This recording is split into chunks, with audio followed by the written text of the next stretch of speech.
Welcome to No Password Required, a monthly conversation that introduces you to some of the top talent in the world of cybersecurity.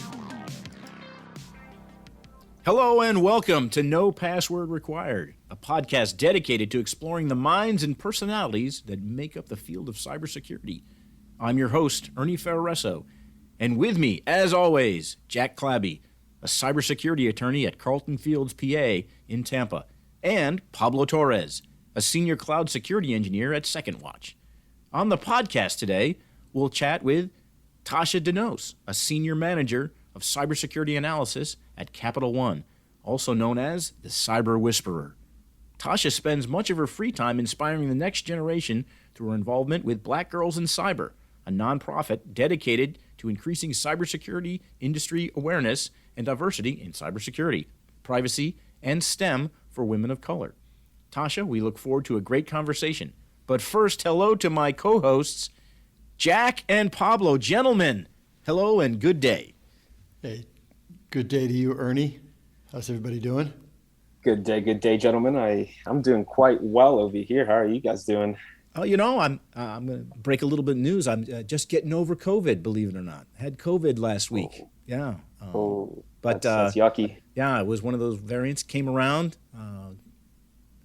Not a good time for me, but I didn't go to the hospital. Nobody else got sick, and so I'm good to go on that. But other than that, Mrs. Lincoln, how was the play, right? Well, it's good to have you up and at 'em again, Ernie, for sure. We talk a lot about work from home over the last couple episodes here and what impact that's had. There was a pretty interesting advisory that was issued a couple weeks ago that I know you guys probably saw. It was a joint advisory from the FBI, but also from State and Treasury. And it was a warning to U.S. companies that they have to be careful who they're hiring for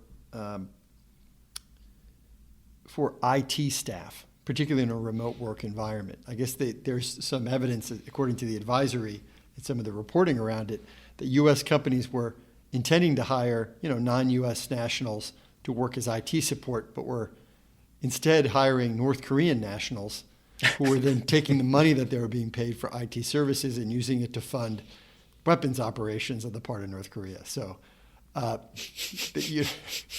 do you wake up managing an external IT staff of North Koreans if you're a U.S.-based company? Probably not a great morning when you find that out.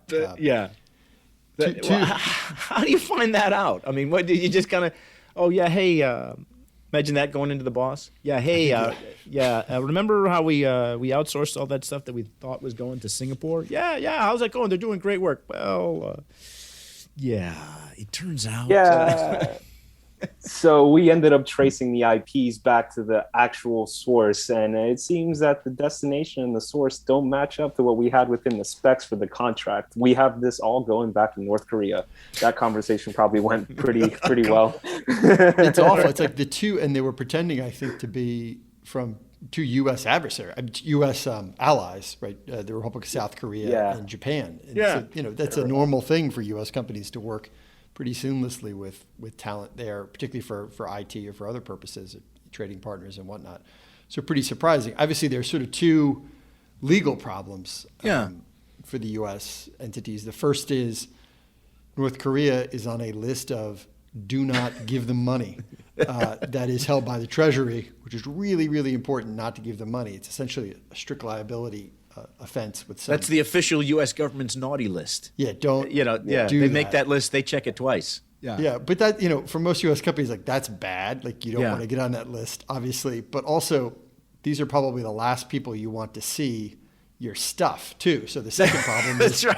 You're giving whatever it is you meant to give, like vetted nationals in Japan, perfectly normal thing to do, giving them access to North Korea. And so if you make a product, pretty sure there's going to be one in North Korea that looks exactly like the product that you make soon coming out there. So you have the OFAC banned list or the U.S. Treasury regulation. Don't give money to North Koreans for any purpose. And then second, you've got this issue of intellectual property that you're giving away to your outsourced IT team. Not a great space to be. So Jack, how would that kind of play out? I mean, assume that you're a company and you're doing your normal vetting process, and then when somebody comes knock, oh yeah, by the way, it turns out you've been paying these people, and they're actually in North Korea. I mean, I know it's kind of hypothetical, but how so next thing you know, you're getting fined. That the FBI's knocking on your door for funding a rogue regime when you're like, dude, right. It's a criminal. Yeah, it's a criminal. It's a criminal offense. So what you would normally, if you found out through other sources, you'd work with your counsel. Sometimes the advice is you package it up, you self-report, you say this is what we tried to do to stop it, and we're sorry. That sometimes is a good option, and then other times you stop it, and you wait for them to call you. But if it's the FBI or if it's Secret Service who's reached you, then it's happening in real time, and there may even be you may have to self-report actually if you find out about it. But not a great place. Be a data breach? That could be considered a data breach too, right? So your biggest problem is the criminal law. Got to get that sorted out and figure out a way to approach that.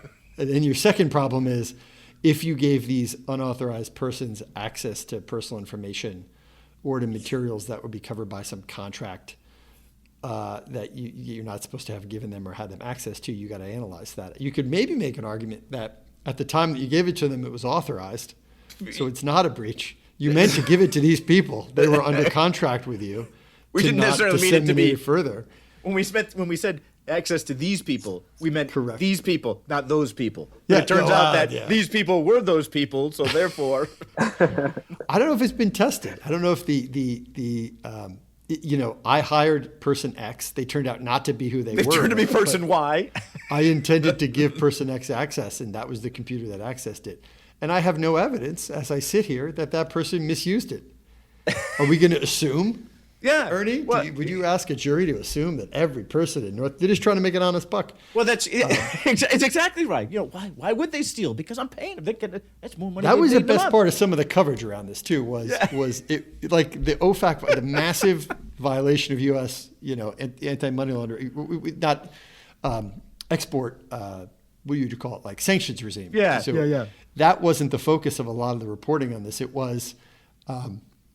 It was around this idea of, they're not who they say they are, and but they're trying to just make money.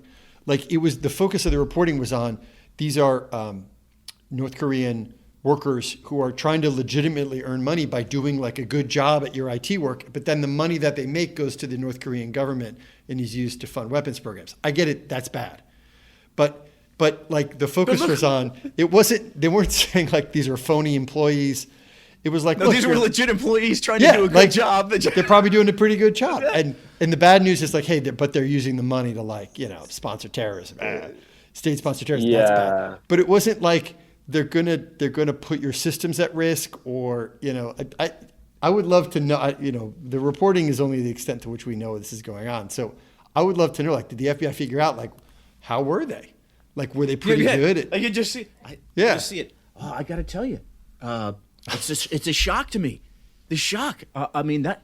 Our logs had never been so clean. They never been maintained. Best employee we've ever had. I'll tell you, the ticket turnaround was through the roof. They cashed their paychecks immediately. That's exactly correct. I guess it's like the serial killer next door, right? You just don't know it because model neighbor was doing everything right. I don't get it. But you gotta vet your. That's it. So it's not even vendor management. It's employee onboarding. So it's like when you get a job offer, and they do a background check on you, and they ask for a bank account, and for you to fill out a W-2. Mm-hmm. That's largely to make sure that you don't commit U.S.-based felonies, but it's also to make sure that you are not on the OFAC sanctions ban list, and that we can pay you money in an okay way. So there is that background check between offer and start of hiring, where they do that, is designed for this purpose. And so we talk, the community talks a lot about vendor management and vendor access management, but this is really employee onboarding, and this is an issue for a lot of colleges and universities who are bringing on board talent. Particularly onboard talent from countries that might do business with North Korea or China, And, you know, if particularly if what, and maybe if what they're looking at might be on, you know, export controlled materials, or if they might be a resident of a country that is on the ban list. I mean, being able to watch out for that is actually a pretty sophisticated and challenging inquiry. So, you know, use name brands, I guess, is probably, if you're going to outsource your IT, use name brands. Yeah. I have experience using some of those LexisNexis tools and the background checks that would pull up sanction searches and all those OFAC searches. It's pretty ingenious how you can get away with putting in a dash or a hyphen or something between the names. And you can say that you did your compliance check, and next thing you know, I mean, you took a normal company name, a house brand name, put a dash in there, and it completely cleared. It completely cleared. No sanctions. Of all things that these people were funding, it was going, from what I'm reading, to their ballistics missile program. That's pretty intense. And also, like, if you're North Korea, are we talking about, and how much money? I mean, are we talking like millions of bucks, or is this really? So they're skimming, you know, $500 a month on this, or? I think. Look, I didn't see any reporting that said the amounts, but I did see. But they were very clear that the money was going to ballistic missiles. Somehow they knew that. Yeah. But also play it cool, like, you know, money's money. North Korea, like, just let it go to like a foods program or something. Yeah, you know, pick the lightning rod program. Correct. You know, exactly. Yeah, you're like, okay, we're feeding some starving people. Look, we get it. Any support for that regime is a bad regime, and it's U.S. policy. But if you're North Korea, like, you're not playing to the heartstrings here. Yeah, that's right. By putting it into the ballistic missile program. Yeah. They could have had a viable thing that could have lasted. Because listen, this was part of our pilot program, outreach. It was rogue freelancers. That's right. I mean, rogue freelancers. If we're talking numbers, and this is just speculation, but they're saying there were thousands of these workers that were both dispatched. So I mean, let's just say 4,000 people, 4,000 workers are making about $3,500 bi-weekly. I mean, you're already talking about $14 million in overall value that's being sent in their direction. So I'm just like, wow. Think about workforce readiness, right? If you're listening to this and you're thinking about getting into the game, companies are hiring literal hundreds of North Korean workers to support IT services remotely. Be that talent in the States, folks. That's right. Be that talent in the States. That's right. Right. Well said. Well said. All right, and we'll leave that at we'll leave funding of North Korean ballistic missile systems to others, and we're going to take a quick break. But when we return, we're going to talk to Tashya about her career in the real world and her alter ego in the digital world. Stick around. Looking for more no password required content? Follow us on Twitter, Instagram, Facebook, and LinkedIn at No Password Pod. All right, welcome back.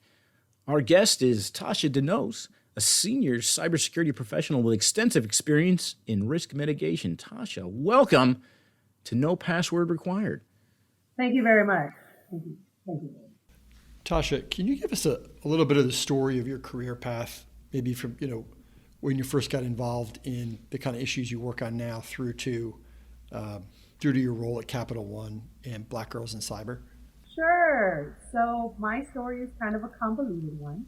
It starts as I actually thought I was always going to be doing fashion merchandising, working in the windows of Neiman and Bergdorf. And my father told me that I should get into security, and I ignored him. Then I became an admin for a director at the Pentagon and at a small security organization. And he was like, "You need to understand what I'm telling you." He was like, "Yeah, I do." He was like, "Well, do you want to go to boot camp and actually like learn what what we're talking about?" And I said yes, and he allowed the contract to get me on with Net Plus Security Plus and A Plus, and the story has been written. I was at the Pentagon for a good while, doing everything from vulnerability management to accrediting systems. I was kind of the person solving a lot of problems that were kind of left to the wayside as I, matured my career and started getting more strong in cyber. And then at that time it was called information assurance.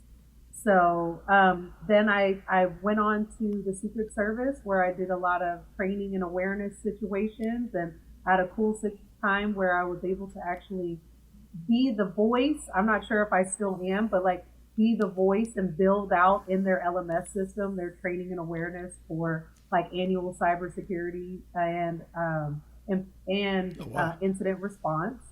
That was a cool time. I was going to say, you must have been better for the Secret Service because, and I know you weren't the voice for the Department of Defense because, you're talking and I'm like, that's engaging and cool. The Department of Defense training is like, when you find someone who may be an insider, who do you report it to? And then next thing you know, the guy in the basement. That's right, yeah. And of course, the next thing you know, the training is over and you wake up and you shake your, what? I'm sorry, what happened? Anyway. Do you at least get the question? Do you answer the questions right, Ernie? Most of the time. Sometimes I answer the questions wrong because they come up with, it's like the adaptive learning. There's a way where they then explain it to you. You get to go back and do it again. And I'm always curious to see what happens if I answer it wrong. Does that cause the downfall of the entire United States because I prop the door open? I want to know. We were talking about UFOs earlier, so we definitely don't know yet. So that's right, exactly. The Secret Service is hiding them. I was left from the Secret Service. That's why it's a Secret Service. And I transitioned to an intel position, which was pretty cool. And then I had a friend that worked with me at the Pentagon that said she would never leave the government. And she called me and she was like, I left the government, and I got scared, kind of just like you were right now. And she actually said she works at Capital One. And she referred me to Capital One, and I will never go back to the government. I will always have them there. I will always have swag and snacks and all the good things. Yeah. Oh. You got to have the swag. Yeah. Yeah. So I'm here now. And then I wanted to do more, and I recently, I started scouring the internet. I started actually doing my own thing on TikTok and Instagram. And I found a girl that had just started her own organization, which was Black Girls in Cyber. And it's only been since June 2021 that we've been an official 501c3. And that organization pretty much we're trying to get more people that look like me to hang out with people that don't. So Black Girls in Cyber has been then official for coming up on about a year. How do you think it's gone in the time that it's been official? I'm a crier. I don't know if Serena and Rex have told you, but let's not make me cry early in this podcast. We're been official since 2021, but the organization just really got started in 2020. So we had our first cohort. It was a group of 10 girls, we'll say women because they're older than 18. And we got them Security Plus, we got them one-on-one mentors, and 3 of the 10 already have jobs. That's great. One is at Disney, and 2 are at Accenture. Oh, wow. So we have our second cohort going, and we sent some lesson learned from like timing and how long things should go from the first cohort, and we are applying it to the second one, and it's in the mix now. Oh, that's great. Yeah. What are some of the challenges that your cohort members? I mean, when they say they're getting into, what was some of the barriers that they experience when it comes to getting into the field? So I will tell you the worst thing. We kind of I've talked about this before. Is the pipeline is broken. So there are all of these people that have certifications, they have referrals, but the way that the human resources, I will just say silo, is developing these job recs. It's like entry level with a CISSP with 10 years, and you're like, what does that even mean? Whose entry level is that? That's what we always say. It's an entry level cyber position, but you need 8 years of network admin to get there. And you're like, yeah, that's not entry level. Am I the right person, or is she the right person? And then half the time you find out the real title for the job is just like tech writing. And you're just like, anybody can sit next to and get the experience by sitting next to the admin and writing down what they're doing. So that's been one of the biggest challenges that I would say, just trying to break that barrier. Now these people have experience and understanding, making sure that they have one-on-one time with mentors and doing different projects, but how do we get them hired? One of the views for folks who are looking at a career in cyber that sometimes I think are not accurate, or that it's a siloed role, or it's a lonely role, or it's it's a role for somebody who's going to sit at a screen. But in reality, my understanding of your role is that it involves a lot of collaboration, a lot of internal customer service. How do those skills, those collaboration skills, management skills, how does that make a more secure environment? Oh my gosh, being Chatty Cathy is like the winning thing for my role. Like, it's you touched on some key things that are like people don't even register. So first, when you talking about the siloed role, that's what I was running away from. I was so sure that I would be sitting like in this dark room with a hoodie, because that's what everyone talks about. But I found with watching people in their different paths, someone that can communicate well with people and has a good, written and verbal communication and understands how to build relationships actually does better in this role that I'm in. Wow. Like, my whole goal is to get, admins to believe that I'm not a hindrance, that I shouldn't be, like, the security parameters that I want you to enforce are for the good of you and for the good of me. And I'm not, like, most security people are like, you must do, like, they come down on, and it's like, if we can figure out how to say, hey, we're doing this, you're already doing this, and if you put this on the front end instead of the back end, it would just save us all time and energy. And if you and I have a good communication, like, I'll keep the auditors out of your face if you keep your documentation up to date. Does that, do you think that skill set comes from you doing other stuff in a professional setting before you went down the cyber path? Oh, definitely. Yeah, definitely. I feel like you can tell right off the bat, normally somebody that came from a different path, when they're just when they just look at the way conversations go. And what you said was key, that you never hear an old security professional say, customer service. Like, I am my whole job, like, when someone's hired to be on my team, I'm like, yeah, you're technical, that's fantastic. You're going to be able to do assessments and understand what the remediation efforts are. But can you talk to people that are not going to be nice to you? And how are you going to respond to them? And how are you going to make that person be your friend?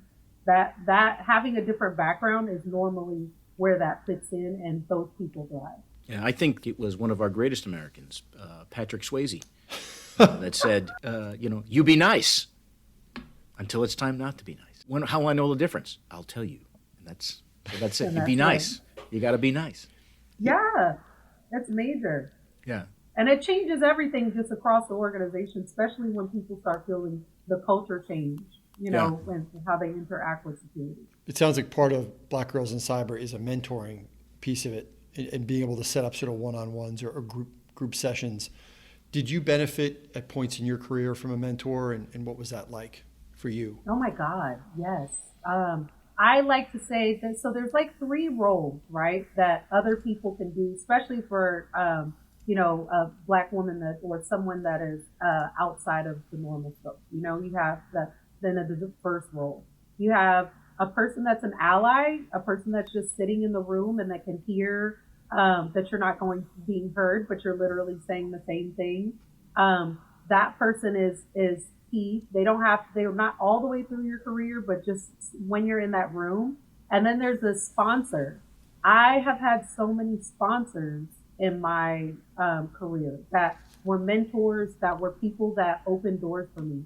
Darren King, the director that saw that I had the aptitude to learn and made sure that the contract, me going from administrative assistant to, an analyst, that was life-changing. That literally changed my life. So it's listening to him, watching him, and being a part of his circle where he was mentoring me one-on-one. That has been a part of who I am today in all the rooms that I sit in. You mentioned mentoring and how important that is. So you're a mentor for some people, I'm imagining. Are they mostly dazzled by your cyber skills or your personality side of the house? I mean, how do you blend that together to show them the light? Because that seems like that's a tough thing to get across. You have to have the technical experience, but you got to be able to engage with people. I find the people that have been drawn to me that want me to mentor them are normally they see something in me as a person that it turns into more than us just talking about work. It goes to like, oh, well, this is, I guess, compensation is work, but it turns into not just talking about how do you get into cyber, but how do you negotiate, and just like how do you become a person that's your whole self in any room at all the time, So it's kind of, if someone's mentoring you, it's what people don't understand when they go to look for a mentor is you have responsibilities, right? So I'm not gonna lie. A lot of times I ran from mentorship because you have to be accountable. So like, I don't want to, like, give me some advice. Let me do it if I want, and let me kick rocks. Like, So there's a lot of moments like that. We all do that. But once you decide that it's this full blown relationship, it has to be one of those things like, did you update your resume? Did you take that class? Did you, you know what I mean? Like, I have to be your friend, but I also have to be a hard ass to make sure that it sounds good in theory, but to get in, it is hard. Like, you have, normally these people have their own full lives, their parents, their, wives and mothers. So you have to scope at that time and stay dedicated. And so I have to find a thin line between, like, I'm your friend, I'm your, confidant, but I'm also like your accountability partner. Yeah. They have to be committed to the program, so to speak. It was like, some of it is like that, we've looked at, for just within the law firm here, the distinction between, okay, you can be a sponsor and not necessarily a mentor. And I think it was like, we have some people who are just better or more comfortable sponsoring, because it's like, look, I'm going to just have 10 people. When opportunities arise, I'm going to shove them. If they're willing to do it, get out of the nest and fly, right? The sponsoring thing is sort of straightforward. And for some senior folks, his personality is just better. Like, I'm just going to open doors and push it through them. And mentoring, though, it's got to be, and it's work being a mentor. And it's not always the same person who's the open door push versus the actual sitting down and having a back and forth and then holding others accountable is hard. Yeah, it's a lot of work. So I guess when it works, though, it can be very effective. Yeah. Yeah. Can you share a win story from your, who do you think is one of your mentees, I guess? A good story? Yeah. A good news story. I will say one of the girls that works for me right now, it's been very exciting. She came to the team. She had done assessments before, and just watching her transition from just an analyst to knowing and becoming and being, we're going to get her promoted this year at mid-year. Yeah. Just watching how taking the advice, taking the criticism, and doing the turn on the dime. Like, okay, what do I need to do? And then when something doesn't work out, and we have the tough conversations, and she comes back and we have like heart to hearts, like, okay, this wasn't good, and it's okay. You said something. Nobody cares. Like, at this point, the million, like he said, UFOs came out at the same time as COVID. Put your mask on. Like, no one, it depends on what's going on. You just change the narrative and keep it moving. And the more you fail and fail quickly, the quicker you're going to move up. And seeing somebody actually putting those kind of things into action and watching the reward happen, it's just like, I'm keep getting promoted. Indeed. So is that one of the reasons why you do this? I mean, it's a tough space, particularly for African American women to break in there. I'll be honest, like, being in rooms, especially with COVID, right? You're in rooms, like, I went from being at the Pentagon, being at Secret Service, being in Intel, and it just being me, and it just being this weird thing consistently. And then with COVID, it was different when you're at work and you're kind of walking through the halls and you go in and then you go have lunch with someone else and you're like mixing like in person with different people. But right now, I can see on the screen, I'm the only person that looks like me. Yeah. And it's just this constant thing where it's like, oh my God, it's really the only person, that looks like me in this room. I've got to I've got to be more than talking about it. I'm capable of being a strategic partner to make change. Yeah. And I believe that I am. And then getting with other women that are just like me, that have been in the same rooms like I have, and just talking to each other and being like, yeah, girl, you're smart. We should make more of us. The first person was connecting with her was actually the nurse. Oh my God, nurse practitioner. She was a nurse practitioner, and they were chatting, and she did everything that Tashya said to do. Wow. And she followed through. And next thing you know, the year later, she went from being a nurse practitioner to working at Accenture. Wow. And that kind of just completely swapped over, and the opportunities came. And it's like seeing her life completely do a 180 is what really got Tashya to start the organization. And, you know, you just watch these stories of people that had no clue even what cybersecurity was. Like, most people still don't have a real understanding. You know, we've heard in terms of looking at workforce readiness for cybersecurity that there were some pros and cons from the work from home model for companies that supported it. You know, some of the pros were it moved the geographic area from which you could draw talent. That helped. On the other hand, you know, some of the cons were people aren't coming in. They're not always benefiting from that collaboration that could lead to better outcomes. What have you seen over the last 2 years in terms of how work from home may have changed that just across the industry, not specific to they're leaving us at home most of the time because we're working more at home. When I am working at home, I've learned to balance slightly, you know, but the laptop is open, the phone is on, I'm available, I will get it done. There's like, I think I did miss, I went for the first time to the office for the first time in 2 years. Oh, wow. I missed the feeling. I didn't know it was a feeling to see somebody in person, you know, you see your family or whatever. But it's like, I didn't know that there was a real feeling that I was missing when I actually saw and touched people that I hadn't seen in 2 years. That was very interesting. Even I thought it would be the same since I talked to them on the phone or talked to them on video every day. But there is I think the hybrid and giving people an opportunity to come if they want or don't come if they don't want to is probably the best situation for companies. Yeah. And most large companies now are national anyway. And so even if everyone were in the office, you're in the office, but you're working with people in another city.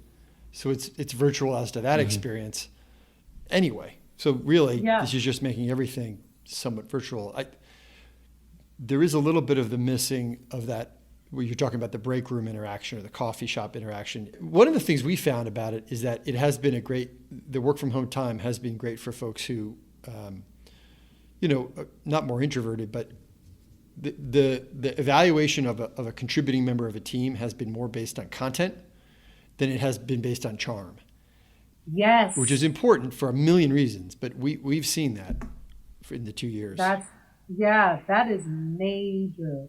Because there's a lot of people that can sweet talk you at that water cooler, but they're not really doing anything. Yeah. They don't have anything on paper.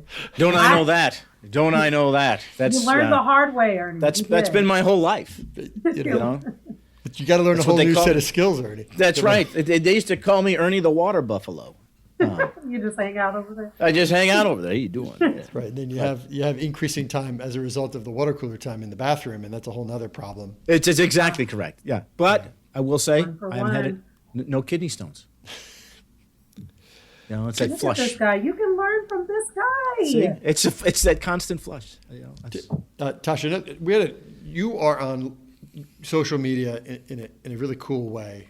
One of the things that we know is on LinkedIn, you're the cyber whisperer. How did that moniker kind of come? How did the cyber whisperer, that moniker come about? You know what's so funny? I've had like 4 people since I just changed it, and I've had 4 people come to me, and I didn't even think that people even read them through. So it's just exciting. We do. It's exciting. I was talking to one of the MVPs at the company, and she just was, she was on the tech side, right? And she was like, you're one of those cyber people, aren't you? And I'm like, yeah. And she was like, you guys. And we had this great conversation where I just was breaking down like, I don't want to be in your way. We don't want to be in your way. We want to help. You know what I mean? And like explaining what our relationship should be and how we should just, how our plans should overlap and how our roadmap should be combined and all of the things that we should be doing together instead of just in these siloed things to where you think that I'm just some check the box lady that's getting on your nerves and wasting your people's time. And after that conversation, she was like, maybe I don't need cyber anymore. And the complete change blew my mind and hers. And I was like, yes. I am the cyber I am the cyber whisperer. I will change all. This is the show. I can already see it. I can already see it. Oh, that's Well, cool. we'll watch now as Tashya goes and visits the IT department. They've been having trouble with their. So we called in the cyber whisperer. And you walk in and talk. A disgruntled, sysadmin. I can't do that. I've changed this person's password 7 times this week. Now let's talk about. Do you have a password policy? What is that policy? Does it automatically update? That's it. It's a serial. Like we've That's just right. done in vignettes That's right. of individual problem solving. I love it. We understand you're working on a podcast called "Do We Belong Here," and it's in the tech world. The tech world generally, is it cybersecurity specifically, or is it evolving? We're going to start with cybersecurity Cool. because that's what we know, but we'll probably evolve because we're a little bit of both. You know what I mean? Like tech is like this bubble, and then cyber's in a bubble inside. Yeah. So we're connected either way. Oh, nice. I mean, I think I understand, but just for our listeners, what's the focus going to be of the podcast? So me and my cohort Pam, she is actually the advisory CISO at Cisco. We are going to chat it up with all the, what do they say, the tastemakers? Is that a good? Wait, is that Pam from St. Is she from St. Pete? Is she Yes, from it St. Pete? is. Oh, okay, all right. Yes, you It's already funny. know her. She's You're very already cool. tuning in. Oh, that's You're cool. already tuning Okay. in. Yeah. I'll take a quick story. My older sister is currently she produces live television for CNN. It's a very cool job. She's been in live TV for like 15 years. But one of her first jobs was she worked for a now defunct magazine called Working Women Magazine. And she was like a content creator and editor for it. And one of the articles that she was responsible for was an article that looked at research on people who wear their own company swag and whether they do better at work or not. And they found some like studies or something. I think I still have the article somewhere, but it was the answer was probably not surprisingly yes. Professionals who wear their own company swag places are considered better by their peers, and it helps them with promotions and all this stuff. And I think about that all the time whenever I'm using a Carlton Fields mug or wearing my T-shirt around town. People love swag, and even wearing your own swag is like an okay thing to do. Anyway, So, there's I love it. an early 2000s article out there that my sister was responsible for. Listen, I've always been a believer though. You'd never wear the concert T-shirt of the concert you're going to see. I mean, is that so? Does that I mean, what you're telling me, Jack? That upends, decades of my thinking. I have been. I have been. I know.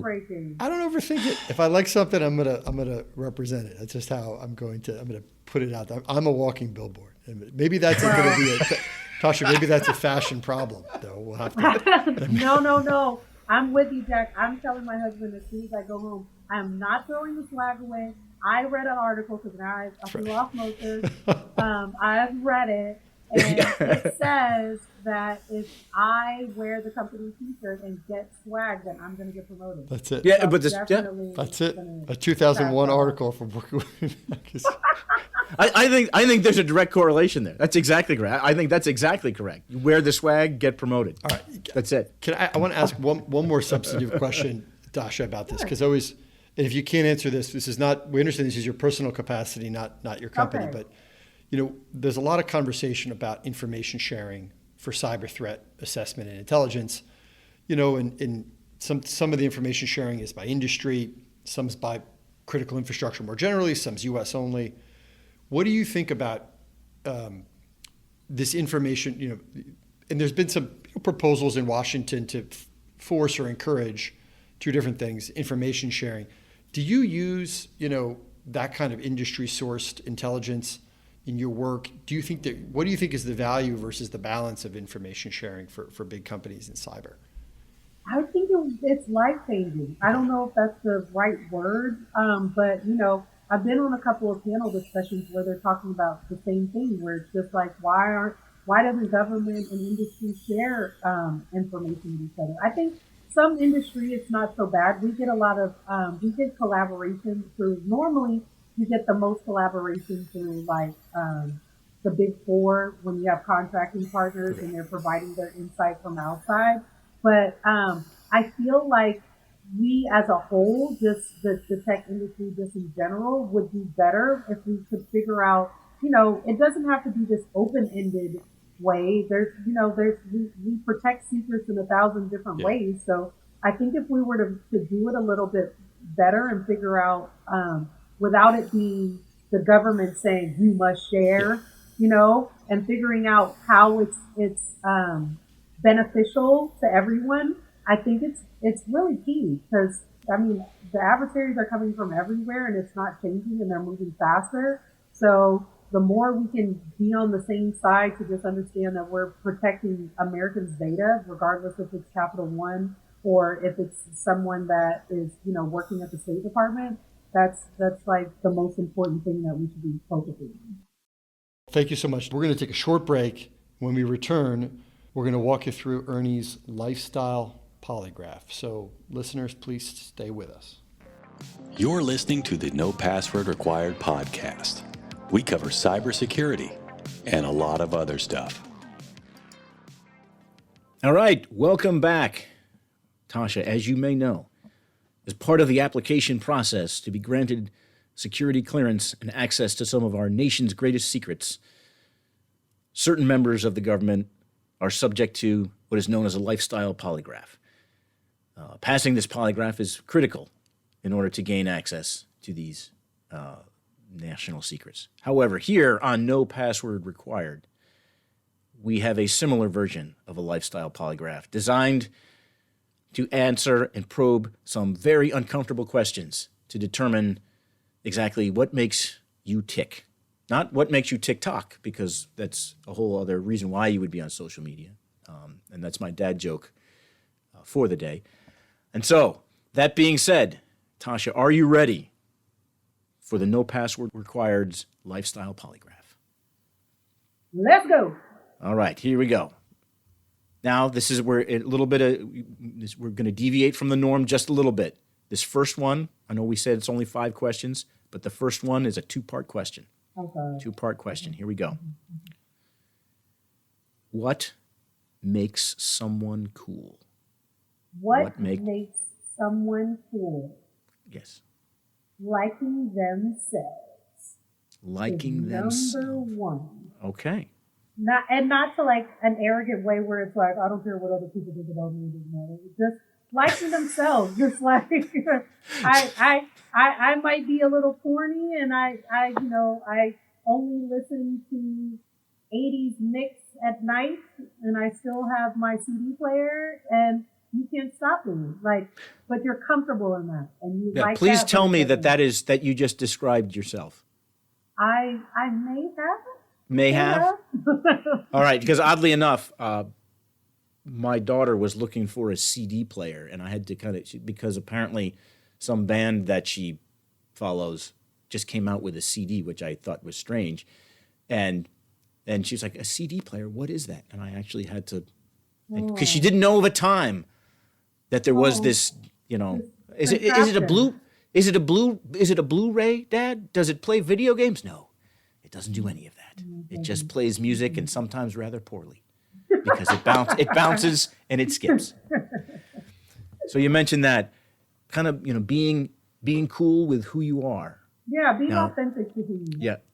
And here's the second part of that.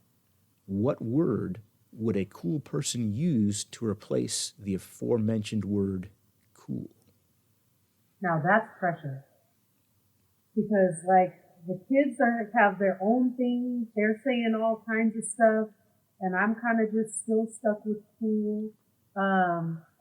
Then I'm gonna go 90s, and I don't know why the word "rad" is coming to my head. That's making me uncomfortable. It's making you uncomfortable. Yeah, rad. Why would I say rad? Why I would like I rad. say rad?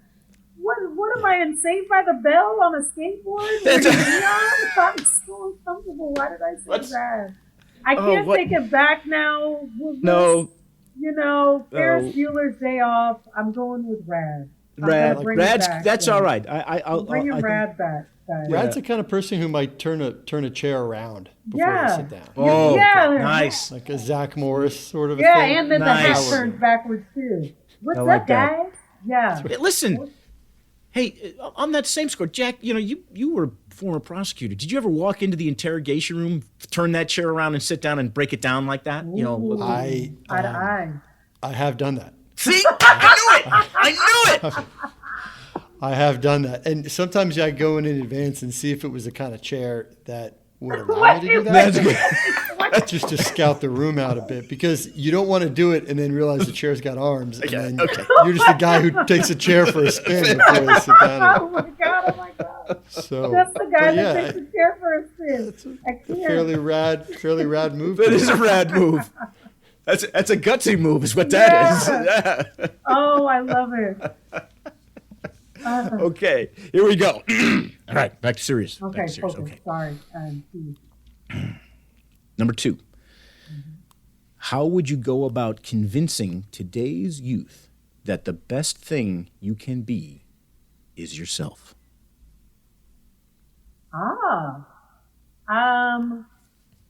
By letting them know, first of all, I guess understanding that being different is what makes this world. I think, you know what? I saw Pink. This is like the most random thing, but I literally just watched this video. And Pink was talking about, it was on TikTok, I know this. She was talking about her daughter came home and she was like, I'm so ugly. I'm so weird, right? And she was so mad, and she was like, the kids are saying, and she was like, oh, can I beat up a toddler? Like a kid first. And then she was like, I can't do that. So let me think about what else I can do. And the reason why she wasn't feeling pretty is because she had a very androgynous looking face. She looked more like her dad than her mom. So then she showed all of like the coolest pop stars, the Bowies, the Grace Jones, all of these people that would normally just be considered weird in everyday life, and just showing how they changed the world. And I think that's really key, just showing like everyone has their own role to play in this world, and if you accept what makes you different, it allows you to other people to appreciate those parts of you that maybe you don't even understand yet. Yeah, that's I try to vision it. We're all playing different instruments in this jazz band of life. Of course, I say that my kids are like, Dad. Yeah, my kids are like, Dad. Nobody listens to jazz. I'm like, yes, they do. Yes, they do. Number 3. All right. This is a tough one. Oh my God. This is okay. If you were styling Jack and Ernie for a swanky cybersecurity podcasting event. Okay, those 3 words have never been, 4 words have never been spoken in the same thing. Swanky cybersecurity podcasting event. Let me explain. That is definitely going to happen at some point. There will be a swanky cybersecurity event, and we are going to put it on. Okay. Yeah. Okay. And so, all right. And so at that event, what would Jack and I be wearing on the red carpet? Okay, Jack, you look taller. I don't know if it's the internet, but I feel like you're kind of taller, slender type of guy. I want to put you in Louis Vuitton. That is, where there is no budget for this event. Oh, yeah, that's right. Okay? Yeah, money is no object. What are you talking about? This event is swanky. I saw your faces. We're not going to Target. We're giving out awards. We're drinking champagne. Oprah's there. This is fancy. We'll have gifts under the seat. It's perfect. Oh, it's going to have A new car. Headphones. Oh, I should have. All right. Yeah. So we're putting. Yeah. We're putting in the men's collection. It's going to be clean. It's going to be crisp, but we're going to have some pops of color. Like he might be able to turn a little bit and have some like blues. It looks black, but it's really not. You know what I'm saying? Because we want to give him some pizzazz, some fun. You know what I mean? And then let me see. I can see it. I just see you walking. Right? It's going well. It's going well. You know. And then for you, Ernie, we're going to go Burberry. But we're going Burberry for many reasons. Because Ricardo's teaching us at Burberry right now, and he's very cutting edge. So you're like a mix of like this classic pattern, you know what I mean, that look, but mixed with Ricardo's two-piece take on it. So it's like you're clean, you're crisp, but you've got a little more edge with yourself. So that's me. Clean and crisp with an edge. With an edge. I know you guys. And we're going to walk down this aisle. We're going to have fun on the red carpet. Everyone's going to have JBL headphones under there. We can't afford the car because we spent money on the champagne. That's right. Yeah. We do. Money is no object to an extent. Yeah, to an extent. You know what I mean? We don't eat and drink. We want the best caviar, even though I have never had the best caviar, but I want it to be good. Yeah. You know? Yeah. Well, actually, that'll be the brand name. The best caviar. Yeah. It's not actually. It's not descriptive. It's just the name. It's just the name. Yeah. Oh, I'm investing immediately. I love it. What kind of caviar? Oh, it's the best. Oh, it's really? The best. Yes. Is it really good? No, it's terrible. But but it is the best. It is the best. Are men, is at least in men's clothing, are we still in a slim phase? Or are we good question. Are we backing out of that? Because I feel like I'm okay to back out of that. The world is weird right now. Just like it's like, how do you like? What's interesting about fashion is the same as like what you see going on just in general. Like, I guess it's Gen Z has just fallen in love with everything. So like, you can wear slim pants, you can wear baggy pants. Like when there was a time where you could just only wear one thing. But they're just making it to where you can wear anything, which is pretty exciting and a little bit scary at the same time. Yeah. So you can back out of those small pants. All right. I'm ready for that. It's welcome to we're in a boot cut. Yeah, so on those same lines, I mean, now I could talk for hours on this because I am, according to, polite society, I'm fashionly challenged. Oh.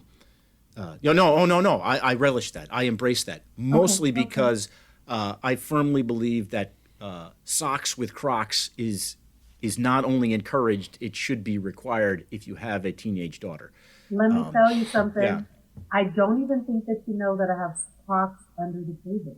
I have platform Crocs with socks. I have giblets on them. I've got a chain that I got from Amazon. So come on, Ernie, you are not... Let's stop underestimating yourself, okay? You are cutting edge, buddy. And don't let anybody tell you anything. These socks and these Crocs, your comfort is first. And then that style is a close second for you. And I respect that. It's that kind of positivity that I don't get in my everyday life. And this is really, for me, this has been... family. Yeah, this has been especially helpful. I have one too, so that's why we're like getting together and talking freely here. And exactly. Have them. That's right. Exactly. It's almost an airing of the grievances. Let me tell you, I got a lot of problems with my kids. I'm just kidding. I don't, but you're kind enough to find your daughter a CD player on the internet, so I don't. Yeah, true. I might have told my son to pick rocks and just find them on the internet. Deal. You're not going to buy this CD player that you're not going to use again. Exactly. Yeah. For this one particular, and I have to believe it was one song on it, and that was it. So we've listened to it for like 3 minutes, and then we have this other device. All right, here we are. Number four. This is a good one. All right. What reality show could you participate in and absolutely crush? Oh, The Circle. I want to go on there. The Circle, so bad. Yeah. So The Circle is like this social media thing where you get people to be your friend and they can't see you, and you can pretend to be anyone. So I could pretend to be like you, Ernie, and I'd be like, I love frogs, I love frogs, I love TV crabs, I want this. And they'll be The like, Marines oh are the my best. God. The Marines are awesome. Yeah. You can't have I got that over camouflage there. Crocs. Yeah. You know what I mean? And then people get voted off every show because they're like, I don't believe you're Ernie because, you know, you didn't talk about the Marines enough and you talked about perfume. Because people slip up sometimes and they, when they're pretending to be someone else, they you can tell, and then the people get kicked off. But the circle, I would love to go. Oh, cool. It's like, yeah. If you make like a Back to the Future 2 reference, Ernie would typically reference Back to the Future 1. But that's exactly clearly. That's how people would. Clearly. He would never make that reference. They're like, no Everybody way. knows. Yeah. Everybody knows that Jaws 4 is the worst of the bunch. That's right. What were they doing in the Bahamas anyway? That's right. Should they have just stuck to rivers at that point? Okay. Last question. All right. Here we go. In 5 years, Black Girls in Cyber will be a huge success because blank happened. Asking you to predict the future. Yes, I can give it to you because we have successfully put on conferences. So we have become like a solidified conference in the tech world, you know, where people, you know, we're listed with the Black Hats and the RSA, like where people want to come to get certs. We have transitioned 100 women to jobs and they are successful, and we are, you know, selling swag, having a good time, no, we're giving swag away. We're giving swag away. We're so good. We're giving it away. That's right. You know? Exactly. Yeah. And none of that cheap crap. This is the good stuff. You're giving away the good stuff. This is 100% cotton with the right size V-neck. We are giving it away, man. Come on. And we have just been solidified with, you know, other organizations like Women in Cyber Jiu-Jitsu and the WESIS, that we are a force to be reckoned with when it's talking about getting Black women transitioned into the career field. All right. Well, I got to tell you, Tasha, this has been fantastic. You know, thank you so much for participating in the podcast and especially in the Lifestyle Polygraph. Did I pass? This isn't a pass. That's we don't tell you. It's not a pass or fail. It's just participating. Yeah. Okay. Yeah. You know what? You passed. Thank you. There you go. I'm just going to go ahead and say it. I'm just going to cut the tension. Jack, I'm just thank going you to so say much. it. It was so, I swear, I was going to go home. I was going to talk to my family about it. I was going to message Serena and Rex and just be like, what happened? I thought I put my best foot forward and I just don't know why Ernie didn't get to the again. And that's how we know. That's right. You passed. That's Because right. you cared. That's You right. cared about it. Exactly. And yes. It didn't matter. All right. Okay. Go back. Ernie, stop. So if our listeners would like to connect with you, other than whispering into the internet, how can they connect with you? How can our listeners the Cyber track you Whisperer is down? available on all platforms. Tashya Denose on Instagram and Tashya Denose on LinkedIn. And follow Black Girls in Cyber on all of those same platforms. Excellent. Yeah. Excellent. Well, thank you very much again. It's really been a pleasure having you on the show. And we look forward to your, the new podcast coming out. It's going to be exciting times. We're really excited that that's coming out, and I look forward to seeing that. So thanks very much. I'm excited. I really enjoyed. Thank you guys for having me. Oh, Thank you. all right. Coming up next, it's Technologue with Pablo Torres. If you want to stay on top in cybersecurity, you have to learn something new every day. It's time to get educated. Welcome to Technologue, Game Show Edition.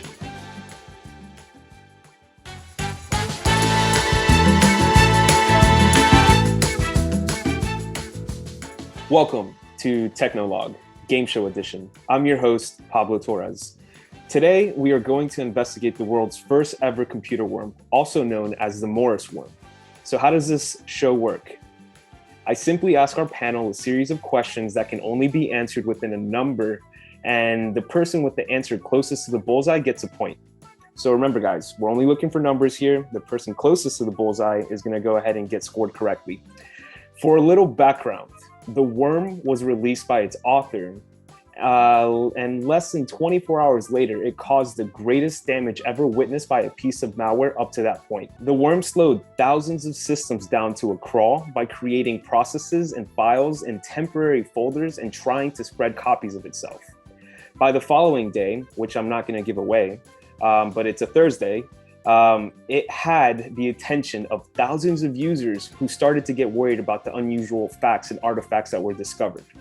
Ever since, this worm has been considered the first worm to propagate and spread over the internet. Let's get started. Are you guys ready? Question 1. Oh, wait, let's introduce our panel here. We've got Oh, Ernie, That's right. Great. We've got me, Jack, and then we've got Ted Esposito, who we reference a lot on the Yes. show, who's one of the digital marketing professionals here at Carlton Fields and is some of the production and audio specialists behind the cast. So welcome, Ted. Our production engineer. That's right. Welcome. Yeah, he's the man behind all of this, and he's the magic behind the show. Welcome, Serena. Welcome, Ernie. Welcome, Jack. And most importantly, welcome, Ted. I'm happy to have you guys participate on our first game show segment. Here we go, rolling right into it. Question 1. What year was the Morris worm released? I think I know the answer. And this might be the only one I can get right, but I think I know the answer. Do you want me to go last or do you want me to go first? Let's go with Jack going last. Let's start off with Serena. Okay. All right, I'm gonna guess 1998. I'll say 1988. Okay. I'm going to go with, say, the worm, the Morris worm. I think it coincides with the breakdance move of a similar name, the worm. So I believe it's in the 80s. And I'm going to go with 1987 for the block. 87 for the block. And the correct answer is November 2nd, 1988. All right. Oh, so Good job, Jack and Ted. Good job. And just for reference, so this was launched by Robert Tappan Morris from the computer systems of the Massachusetts Institute of Technology. He used MIT's network to go ahead and infect the internet at that time. And The internet of 1988, which was not very much, which probably, No. yeah. It raised flags everywhere. Everyone was on edge from the research that I did. Here we go, guys and gal. Question 2. What was the total cost of the incident? Warning, there's a very wide variance in the estimates, so we took the average of the lowest and the highest estimates that we could find. Serena.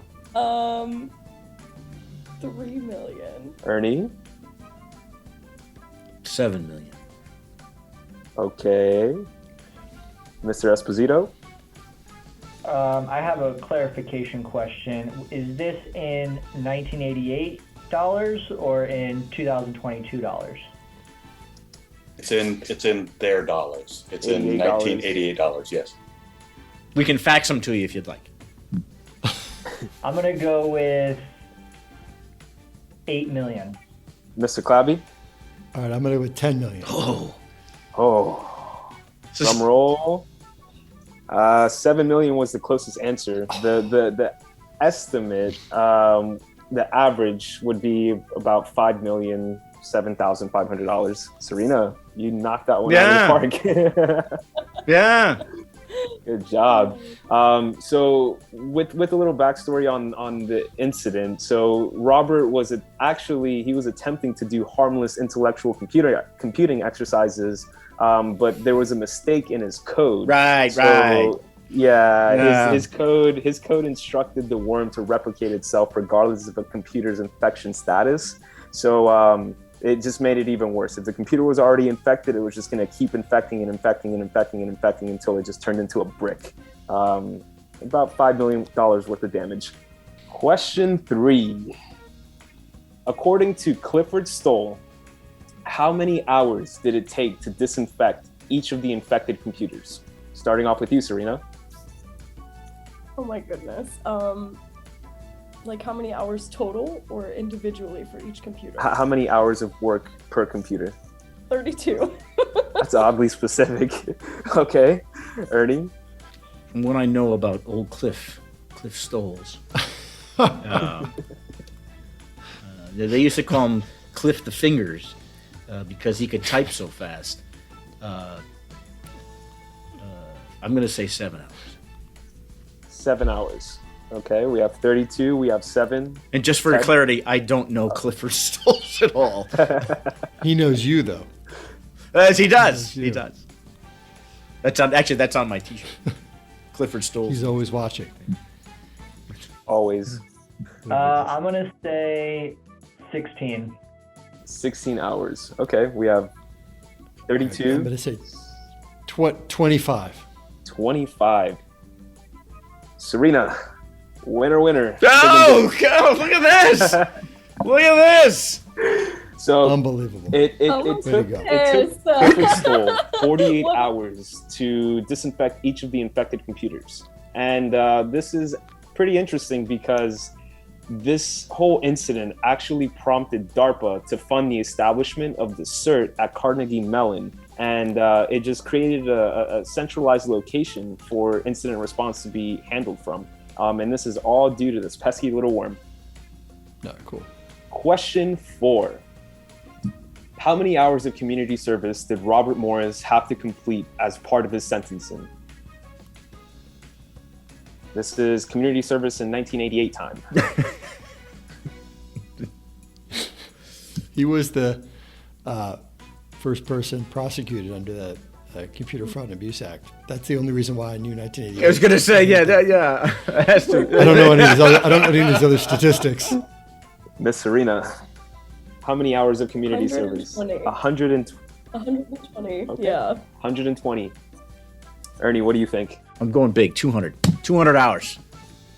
I'm all in, 200. All in at 200. Yeah, Final that's answer. my final answer. I'm gonna guess 400. Oh. Well, damn. They should have had him do at least as amount as time as Mr. Stoll did, or Dr. Stoll did in repairing the computers. 48 per computer. I don't know, 1,000. I'm gonna go with 1,000. 1,000 hours. On 1,000 hours. On this question, Ted, congratulations, you nailed it right on the head. Good job, Ted. Yeah. About that, huh? Ding, ding, ding. So, number one answer.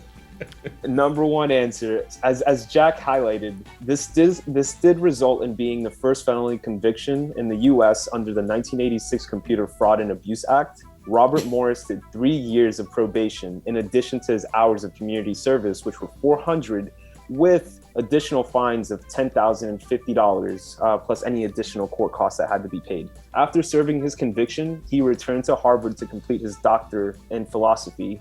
And Morris is currently a tenured professor of computer science and artificial intelligence at MIT's Electrical Engineering and Computer Science Department. And to add to that, the cherry on top, he's also a pretty successful venture capitalist that's involved with technology and artificial intelligence. So he's doing pretty good. Yeah, turned his life around there, didn't he? Yeah. He was going down a bad path. And yeah, saw the light. We're up to question 5. So here it is for all the marbles. How many, and this is a tough one, it's going to be a curveball. How many propagation vectors did the worm infect through? Can I say all of them? Most of them. So most of them. I don't like the label. Yeah, I like to put labels on. I don't see labels, me. Yeah. Let's, all right. Well, so right. propagation vectors, we're looking at total vulnerable points of potential intersection that the worm could have injected itself into to go ahead and spread the malicious code. This was a vicious worm, 1988. All right. Bad code. I can start. 6. Okay. 6. Half dozen. Half dozen. Yeah. Half dozen vectors. Serena? I do not feel confident now because I was going to say like 2 million. I was just trying to. Yeah, that's right. I don't know. It might be 2 million, Serena. I just want to get the ball rolling. It might be a high number. That's my guess. It might be a high number. Might be a low number. So we got 2 million. We got 6. I'll say 1,028. Very 1,028. That's a good one. Oh man, it's a lot of open ports. 13. 13. Drum roll. It was 2. What? I thought it was like per computer. What is the? Way off. So we had 2 vectors that the worm could potentially infect through. One of them was through TCP connections, and the second one was through SMTP connections. The worm exploited these vectors and caused havoc. The author originally didn't intend this worm to cause damage. I clearly want to put that out there. It was for research purposes only, although the opposite was a reality. Due to the bugs in the code, this worm caused great amount of damage, and the way that it worked is that it exploited vulnerabilities in the Unix, the fingered the sendmail, the remote shell, remote execution, as well as weak passwords. So it found a whole bunch of messaging transport protocols, and it pretty much plugged itself in and looked for potential opportunities to exploit deficient code that wasn't properly patched or updated at the time. And 2 vectors, TCP and SMTP. Who won? Who won? Who's got our? What's the score? It is a tie currently between Mr. Clabby and Ted. Serena and Ernie are behind with 1 each. So Coming in at the bottom of the pack, so we got a tie at the top and a tie at the bottom, and it's a anybody can win race right now. 2-1. I feel like it was a very successful venture. It was really fun. It's still anybody's game out there as we move in. That. Actually, technically, if I play next week, I'm in last. So there's that. You got that going for you. And one other thing, a small aside on Cliff Stoll. Cliff Stoll is actually a member of the Cyber Florida unofficial Cybersecurity Hall of Fame. Oh, cool. His poster is actually up just outside of my cube. Cliff Stoll. All right, then. And so he, among others, Steve Wozniak, I think, is in there. Yeah. Who's on your wall, Ernie? I got Joe Rochford, Captain, U.S. Navy, retired. And there's some pretty cool people on there, and it's cool. If you're ever in the Cyber Florida offices, I'll show you around and show you the poster of Cliff Stoll, our hero of the day. All right, so that brings us to the end of this week's program. Thank you again for joining us. First and foremost, I have to thank my co-hosts Jack Clabby and Pablo Torres, and a special thank you to our guest Tashya Denose, who is not only the cyber whisperer, but also the no password required fashion whisperer. Remember, rate, review, and subscribe to the No Password Required podcast. You can find us on social media at NoPasswordPod. Send your questions or comments to info@nopasswordpodcast.com. And if you'd like some show swag, just ask, and we'll hook you up. I'm Ernie Ferraresso, and thank you for listening. We'll talk again soon. Thank you for listening to the No Password Required podcast. The show is produced by Cyber Florida. A special thanks goes out to our friends at Carlton Fields and Second Watch. If you would like to learn more about the show, visit our website at cyberflorida.org/pod. And if you still need more show content, check out our social media at NoPasswordPod.